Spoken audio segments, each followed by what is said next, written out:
begin by reading this evening from the book of Matthew, chapter 27, verse 45. Now, from the 6th hour there was darkness over all the land, until the 9th hour. And about the 9th hour, Jesus cried out with a loud voice, saying, Eli, Eli, lama sabachthani, that is, my God, why have you forsaken me? And some of the bystanders, hearing it, said, This man is calling Elijah. And one of them at once ran and took a sponge, filled it with sour wine, and put it on a reed, and gave it to him to drink. But the others said, Wait, let us see if Elijah will come to save him. And Jesus cried out again with a loud voice, and yielded up his spirit.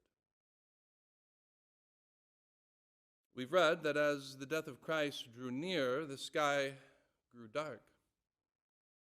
And this happened at noon, when the sun would have been highest in the sky.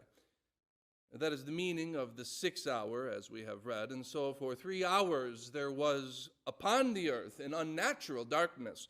Now I say unnatural, for the darkness was spiritual in origin. This was a darkness sent by God to fulfill the prophecy of Amos, who had written of a darkness at noonday, and that God would make that a time of mourning for his only Son. That can be found in Amos chapter 8, verses 9 and 10. So this darkness, it signifies much, for it is only after this darkness which comes upon the earth that Jesus speaks out to God. Why have you forsaken me? Why did the Father forsake the Son on the cross? Because that was the price of sin. That was the punishment we call hell. But not a hell that Christ deserved. This was the hell that we deserved. Hell, you see, is a God-forsaken place. God, who is the source of all goodness, who is the giver and the sustainer of all life.